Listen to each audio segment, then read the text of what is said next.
Make sure we welcome all of our visitors, and so you know, if you're visiting with us, I'm not our regular minister here. I do get the opportunity to preach about once or twice a year, and I love it when I get the chance, for sure. And I believe it's been almost a year since I preached the last time.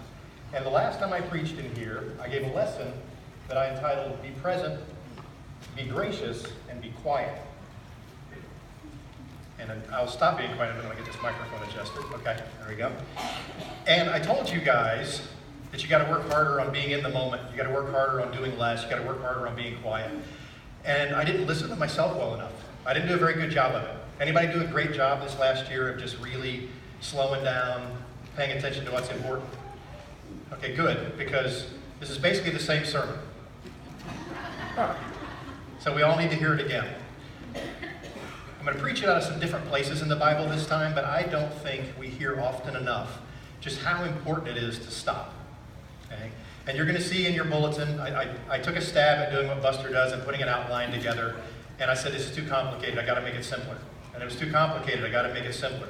So I simplified it. You have all three of my points already in your bulletin. Stop. Start. Be thankful. Okay? So I made the simplest outline I could. We're not all the same.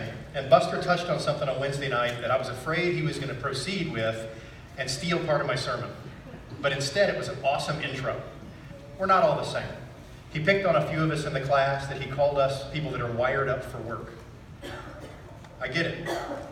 Sometimes it's hard for us to claim credit for being good at something, but one of the things I'm good at is I can work. I can work long hours, I can work a hard job, I can do it, and I'm happy while I do it. It makes me really happy to do hard manual labor. People think I'm nuts when I do that, but I like it. Some other people have a hard time getting started. They just want to linger, have a cup of coffee. Well, this morning the lesson is harder on those of us who want to do more, and it's going to praise those of you who claim sometimes you can't get things done. Because those of us that are going all the time can learn something from those of you who learn how to relax. What's society like today? What does the world tell us we should be doing with our time? We should be doing more, we should be more effective, we should be better looking, we should be faster, we should have more money, more stuff, buy the boat, go get the better job, go have more friends, go out more, go to a better restaurant. All the time in the U.S., the message that we hear over and over and over again is do more, do more, do more, have more, consume more. We make to-do lists to make sure we get things done. And before I even tell you I'm guilty of this, you make a to-do list, hey, there's 10 things I got to do today, and then you catch yourself doing something that wasn't on the list. So those of you who have my personality, what do you do next before you go to the next thing on the list? I write that thing down on the list and scratch it off. Okay? Sometimes we just feel like we got to push ourselves really hard to keep going. I love this picture. I'm going to put this on the desktop of my computer. What time does the clock say it is? It's already past time to go home. You're not even close to being done. You better have some coffee. Okay? Guilty. I want to try to point us towards something. And I feel very like it's appropriate to quote the ancient Greek philosophers, beware the barrenness of a busy life, Socrates said. Paul also quoted the ancient philosophers. He quoted Epimenides in his sermon from Mars Hill. So I feel like it's okay that I quote Socrates on this and say, hey, beware the barren life. Beware what happens when you're busy. It makes things worse. But does this strike home for us? Or does maybe this one strike home more? Look at it for a minute. One person is doing one thing that we should all learn how to do better. We got one older lady in the front and the center that doesn't have a phone. She's actually being present and enjoying the moment and not trying to do something she thinks she needs to do. How much does our society today teach us to spend a bunch of time and a bunch of energy doing stuff we think we need to do when we should just stop and be? You know, there's the old saying, we're supposed to be human beings, not humans doing. We're going to come back to that idea over and over again today. We're going to look at a few different passages of Scripture. In theory, I'm going to remember to change the slide every once in a while. Well, let's start in Romans chapter 12. For those of you who love to know where we're going next, we're going to end up in the Gospel of Mark for a while. and then Colossians at the end of the lesson. But the very first point is going to be stop. Romans chapter 12, verse 2 says, "And do not be conformed to this world, but be transformed by the renewing of your mind, that you may prove what the will of God is, that which is good and acceptable and perfect." And normally, whenever I go to this verse, we talk about not doing bad stuff. As Americans and people who live in the Western world, we can also simply take the lesson of not doing too much stuff. Transform your minds. Don't be conformed to the consumer world. Don't be conformed to the world that says you have to do more, be more, have more. Change your outlook on that stuff. Learn how to stop. Mark chapter 6, verse 30 and following. "And the apostles gathered together with Jesus, and they had reported to him all that had done and taught. And he said to them, 'Come away by yourselves to a lonely place and rest for a while.' For there were many people coming and going, and they did not even have time to eat. And they went away in a boat to a lonely place by themselves." Jesus gave us a great example of even when you're in the middle of doing good stuff, which is all that Jesus ever did, sometimes you just have to say to yourself, stop. Just stop. Come away. Get some quiet. Get some rest. Luke chapter 10, verse 41 is what Buster taught on Wednesday night, and I was afraid he was going to use up all my ideas. But instead he just touched on one that was important. Jesus is spending some time in a quiet meal with his best friends on this earth. He's with Lazarus and Mary and Martha. We don't know for sure if John and James are there, but they're nearby, and he spent time with them during the day that day. And over the meal, Martha's very busy, and she's doing a bunch of stuff, and Jesus just reminds her, "You're so worried about so many different things. Only a few things are important." We've got to realize that we can go ahead and stop and sit still. Martha was doing all the things she thought she needed to do, instead of stopping and being in the moment. There's a movie, The Secret Life of Walter Mitty. If you haven't seen it, put it on your list. Okay? It is an exceptional movie that starts off with a man who's hugely responsible. Everyone counts on him. He does everything he has to do until he eventually learns to stop doing everything for everybody else and learn to do some things that he needs to do. And he connects with people. Jesus is teaching this lesson right here. In life, just stop. Let the phone ring. The people in the room are more important. If it's an emergency, they'll call back, or the machine will pick it up. Leave the dishes in the sink. Wash them after the guests are gone. Okay? Just stop. Just be in the moment. There's a verse that gets quoted a lot about this. Psalm chapter 46, verse 10 and following. "Cease striving and know that I am God. I will be exalted among the nations. I will be exalted in all the earth." Just be still and know that I'm God. Now here's what you do with your outline. That's all the stop. Okay? We're done with the point on stop. But here's your assignment. You can start it now. I don't mind if you're working on this while I keep talking. You're going to list 3 things that are getting in the way of you stopping. This is not a sermon where I talk to you. I'm not a preacher. I'm a Bible class teacher. And I'd be way more comfortable if y'all were talking back and forth with me this whole time. But list 3 things that are preventing you from stopping. List 3 things that are getting in the way. List 3 things that you're going to stop doing this week. And I'm not talking about sinful stuff. That's where your brain goes. Oh, here's the things I need to do better. List things you're just going to do less of. What are you going to do less of? Because you can't put some more stuff in. We can't go to start until you get something out. You got to stop something to start something. Now, where are we going to start? Paul tells the Philippian church, "Be anxious for nothing, but in everything by prayer and supplication with thanksgiving, let your requests be known to God, and the peace of God which surpasses all comprehension shall guard your hearts and your minds in Jesus Christ." We're going to come over and take a look at what Jesus gave us as an example of what did he do after he stopped. What did he start because he stopped? The Gospel of Mark is unique. It's our shortest gospel. It's written by a non-apostle. It's written by what appears to be our youngest author in the New Testament, somebody who didn't have a perfect track record. He appears to be the one that fled naked at Jesus' arrests. He is definitely the one who went home from Paul's first missionary tour, couldn't handle it, and had to run home to mommy. He hung out, he matured, and when he finally wrote his gospel, he wrote an interesting gospel. He is in a terrible hurry. He's in a rush. He goes ahead and he constantly says, and Jesus went to this place and the throngs came around him and he healed them. And he went to this place and the throngs came around him and he healed them. And he uses the word immediately 41 times in our shortest gospel. 41 times. Immediately Jesus did this, and immediately Jesus did that, immediately Jesus did this, and he's rushing to the cross. He skips the account of Jesus' birth. He just jumps right into Jesus in the middle of his ministry calling his apostles. He's in a terrible hurry. So I think it's appropriate we look to Mark and see, was he always in a hurry? Or what did he do when he chose to stop? Mark chapter 1, verse 16. And he was going along by the Sea of Galilee, and he saw Simon and Andrew, the brother of Simon, casting a net in the sea, for they were fishermen.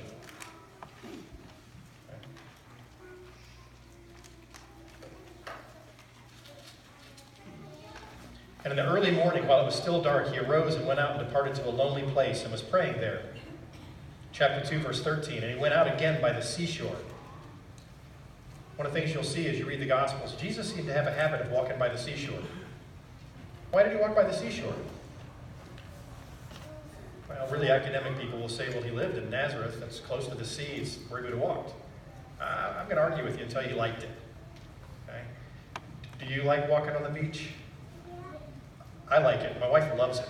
I've got to get her someplace beachy at least once a year so she can walk on the beach for hours. It recharges her for like 12 months. I think Jesus is the same.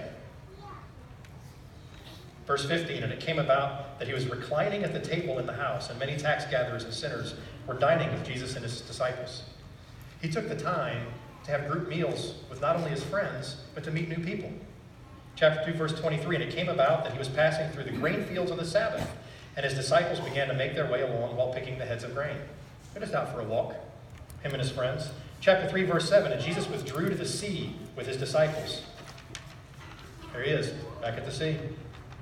Chapter 3, verse 13, and he went up to the mountain and summoned those whom he himself wanted, and they came to him. I like the mountains too. Mark chapter 4, verse 1, and he began to teach by the sea, and such a very great multitude gathered to him that he got into a boat in the sea and sat down. Sat down while he was teaching on the sea.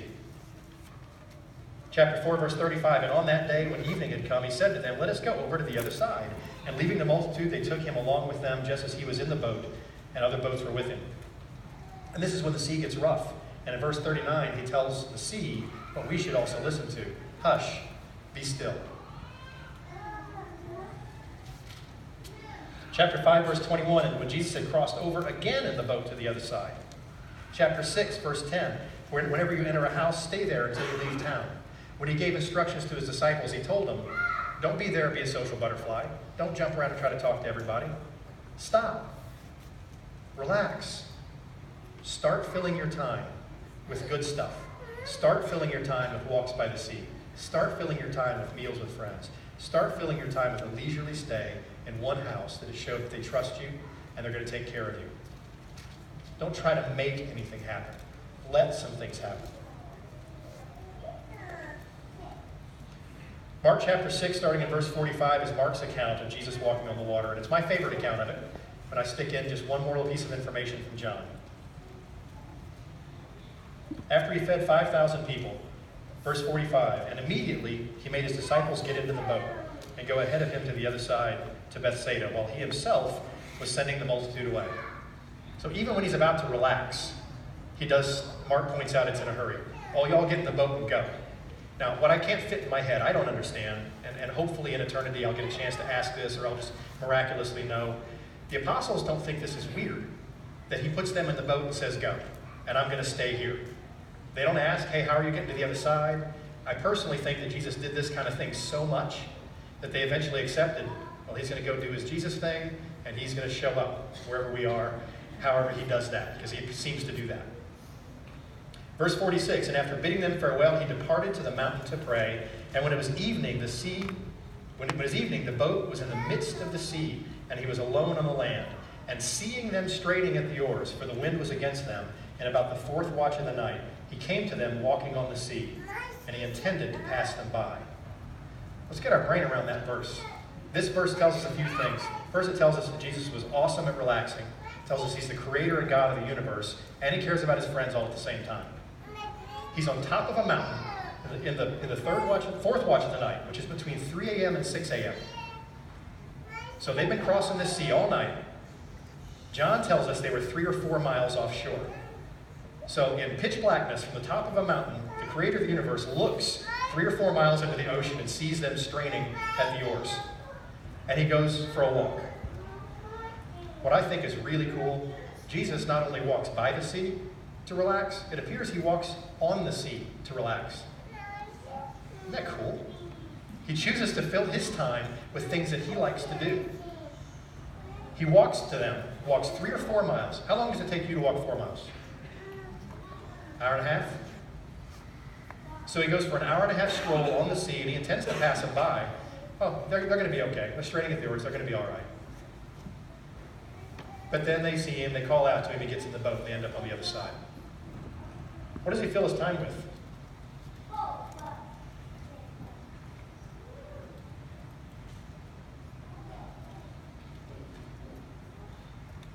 He spends time eating.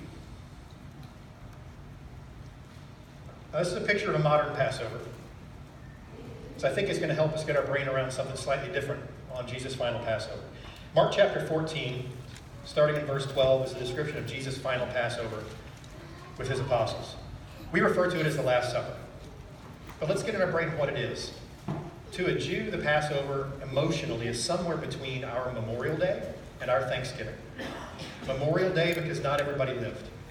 People gave their lives for us to get here today. And our Thanksgiving because we still have others with us. It was both a somber event and a celebratory event. They spent hours and hours together. Now, in the U.S., our Memorial Day has changed a little bit, but our Thanksgiving has stayed very similar. Most of us choose to get together with a large portion of our family and spend a huge piece of time together on Thanksgiving. That's what the Passover looked like. Jesus with a bunch of his friends. My opinion is it's not just him and the 12. There's a bunch of other people there too. The ones that have been with him throughout. I can't imagine that Mary, the mother of John Mark, is not nearby. Now, they may not have been around the primary table, but he's got his friends together. Verse 18, and as they were reclining at the table and eating, Jesus said, "Truly, I say to you that one of you is going to betray me." What kind of conversation is that like over Thanksgiving?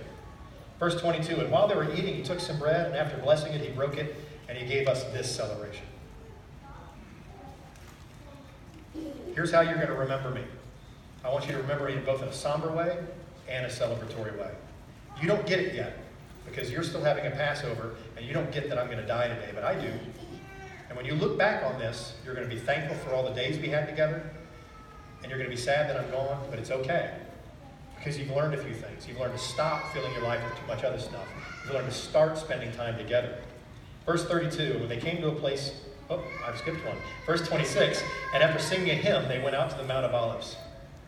And my family, when I was growing up, we'd stop and sing after Thanksgiving dinner. And on the Mount of Olives, and they came to a place called Gethsemane. And he said to his disciples, "Sit here while he prayed." And we know the story. Now Jesus is out in the garden. And we know from John's account, Jesus walked out in the gardens a lot. We know from Matthew's account of the Sermon on the Mount that Jesus compared us not being anxious to lilies. You ever think about how many times Jesus is telling us, yeah, you need to do some good stuff. But most of the messages we carry as Christians in the United States about being effective come from our culture, not from this book. Most of the messages in this book tell us to stop, spend more time being gracious, being present, being connected with people. Now, I picked this sermon to teach it several times because I'm not always good at it. In fact, often I'm terrible at it. We need to start spending more energy thinking about how our demeanor affects other people. When we appear to be in a terrible rush, the message we accidentally send people around us is, I don't have time for you. And you cannot find an example in this book where Jesus did not have time for a person that walked up to him. He stopped and took time, and stopped and took time, and stopped and took time. Okay. A final thought on the start. What are you going to fill your life with? Romans chapter 12, starting in verse 9, up through verse 18. I won't read it all, but I'm going to pick a few things. Let love be without hypocrisy. Abhor what is evil and cling to what is good. I think sometimes we're pretty good at abhorring evil, and we're not so good at clinging to good. What's the best thing you can do for another person? Make them feel like they're loved. Make them feel like they have a voice. Make them feel like you care. Be devoted to one another in brotherly love. Give preference to one another in honor. Verse 16, be of the same mind toward one another. Do not be haughty, but associate with the lowly. Verse 18, if possible, so far as it depends on you, be at peace with all men. Now here's your assignment in the start. So you did your stop. Now you got to do your start. You listed 3 things you're going to stop. 3 things that are getting in the way of your ability to stop. What you're going to start is list 3 things you're going to start doing that are really important to you as a human being, that are really important to other human beings. Are you going to walk by the lake like Jesus did? Are you going to choose to linger over a meal? Are you going to spend time with friends? Are you going to take some time really slowing down and connecting with people? What are your 3 things going to be? Be specific. My boss, Bill Hall, also a member of the church, we met when we attended Oklahoma Christian together. He's an outstanding guy. He has an unusual habit. This is going to segue us into our 3rd point of being thankful. He keeps a physical list of people that are too important for him to lose. I worked with him from 1995 to 1999. And from 1999, when we stopped working together, until 2011, when we started working together again, he called me on the phone every month. Never missed a month. For 12 years. And the way he didn't miss a month for 12 years is he's got a list of people that he'd come through his life that he doesn't want them to slip out of his life. Every single week he makes a list of people that he thinks haven't had enough touch. Hey, I saw this person at work, they looked kind of down. He writes their name in his calendar and he carves out time to call the person that he thinks needs a phone call. He has an unbelievable habit for driving connection with people. And he comes back to verses just like this for the reason that he does it. He will choose to miss a work deliverable, but he will never miss making a phone call to a person. So the 3rd thing we're going to do is we're going to be thankful for people. We're pretty good. Again, I'm picking on us as Americans because we are the freest, wealthiest nation on this planet. We get to worship God as we choose. We have a great place to make money. We're super comfortable. And we forget sometimes the most valuable thing we have are the people in our lives. We're pretty good about thanking God for our prosperity. Are we good about thanking God for our people? Paul says in Philippians chapter 1, verse 3 and following, I thank my God in all remembrance of you, always offering prayer with joy, my every prayer for you all, in view of your participation in the gospel from the first day until now, for I am confident of this very thing, that he who began a good work in you will perfect it until the day of Jesus Christ. For it is only right for me to feel this way about you, because I have you all in my heart, since both in my imprisonment and in my defense and confirmation of the gospel, you are all partakers of grace with me. For God is my witness, how I long for you all with the affection of Jesus Christ. As we stop being too busy this week and start filling our life with things that will help us slow down, help us see the importance of people, I encourage you to use this little prayer, this concept that Paul uses right here. He basically cites that this is what I pray about you on a daily basis. I miss you guys. And every time I think about you, I feel great. I love it. So a bunch of our kids have just gotten back from church camp this year. And they're at risk of suffering post-camp depression. I don't know if y'all know or not, but that's a thing. Because they love those people. They don't get to see them as often as they would like to. See, some of them over here already. They're like, oh, I can't believe he said that. He made me sad. But what I know is I made them think of a specific person. I made them think of some specific people that they already miss and they long to see them and they're dying to go back to camp next year because of that person that's there, and they can tell you exactly why. Oh, she's so funny. Oh, his smile is great. This guy makes me feel comfortable. This other person makes me feel important. They're just easy to be around. You have a specific thing that you know why you value certain people. Are you taking the time to really be thankful about that? And pray to God about that? Tell them about that? Paul takes the time, and we're going to take a look at one final, somewhat lengthy passage, and the lesson will be yours.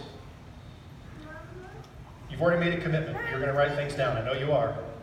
3 things you're going to stop. 3 healthier, more relaxing things you're going to start. And the thanks you're going to do is be for people. And I'm not going to give you an example of how to do it. I'm going to let Paul give the example of how to do it. Colossians chapter 4. Colossians chapter 4, verse 7 to the end of his letter. As to all my affairs, Tychicus, our beloved brother and faithful servant and fellow bondservant in the Lord, will bring you information. For I have sent him to you for this very purpose, that you may know about our circumstances and that he may encourage your hearts. What does Paul think about Tychicus? He's so encouraging to me, I'm going to send him to go encourage all of you. And I want you to know what's going on. And with him, Onesimus, our faithful and beloved brother, who is one of your number. They will inform you about the whole situation here. Aristarchus, my fellow prisoner, sends you his greetings, and also Barnabas, cousin Mark, about whom you received instructions. If he does come to you, welcome him. And also Jesus, who is called Justus, for these are the only fellow workers for the kingdom of God who are from the circumcision, and they have proved to be an encouragement to me. Epaphras, who is one of your number, a bondslave of Jesus Christ, sends you his greetings, always laboring earnestly for you in his prayers, that you may stand perfect and fully assured in all the will of God. For I bear him witness that he has a deep concern for you and for those who are in Laodicea and Hierapolis. Are you following what Paul is doing here? He's listing people. Here's a person. Here's why I love them. Here's why I think you'll love them. And I'm going to take the time to write them down. I'm not going to take the time just to pray about them. I'm going to take the time to write down their names. Now, I'm going to give you your assignment on this thanks piece before I finish Paul's example. As you leave here today in that thanks, write down people's names, real people that you know, that change your life. And what are you going to do about it this week? You're going to call them? You're going to spend time with them? You're going to pray over them? You're going to keep a list of why you're grateful to have those people? Or are you going to make sure that you make yourself available by stopping doing some things and starting being more relaxing and more available? Paul goes on, verse 14. Luke, the beloved physician, sends you his greetings, and also Demas. Greet the brethren who are in Laodicea, and also Nympha, the church that is in her house. And when this letter is read among you, have it also read in the church of Laodiceans. And for you, and you, for your part, read my letter that is coming from Laodicea. And say to Archippus, take heed to the ministry which you have received in the Lord, that you may fulfill it. I, Paul, write this greeting with my own hand. Remember my imprisonment. Grace be with you. In a handful of verses, Paul wrote 10 names, 10 people. Can you do the same this week? In a handful of verses, he pointed out you and your. I'm worried about you, I'm worried about your. Can you do the same thing this week? That's your challenge. And it's a challenge for me, because, the old saying, you point one finger out, and it's three pointing back. Okay? So this is something that I have to work on all the time, because I get busy and I forget that I need to stop. But you have a chance to stop. God gave us lots of mechanisms of how to stop. He gave us lots of examples of how we can start and how we can do things well. And one of the things that we need to remember, I believe, Jesus gives us an example of hanging out with people, because that's the only thing that's really, really important. Jesus did not come here and die so that you would do good stuff. Jesus came here and died for people. And when we set our priorities for the week, we've got to learn to set our priorities the same way. I don't need to make lists of stuff that help me do good stuff. I need to make lists of stuff that remind me the reason Jesus died is for all the people in this world. For me, for you, for everybody. What am I going to do to make that the priority this week? Now today, we didn't spend a lot of time talking about salvation. We talked about some stuff that's kind of hard to do. And we do have the chance today, if you want to have the ultimate stop and restart. Paul tells us in Romans chapter 6, verse 2 through 4, that all of you are baptized into Christ, you're baptized into his death. You rose to walk in newness of life. You stopped an old life and you started a new one. One of the things that I love is a lot of the kids from camp are in the habit of referring to their baptism day as their birthday. And they talk about the date they were baptized with more excitement than about the day they were physically born. So if you need to do that, you can do that today. If you need the prayers of the church, you can do that today. If you need to just stay in where you are or talk to one of the elders in the back afterwards, you can do that today. But today, think very hard about what you're going to stop, what you're going to start, and how you're going to show thanks this week. If you need anything at all, why don't you come as we stand and we sing.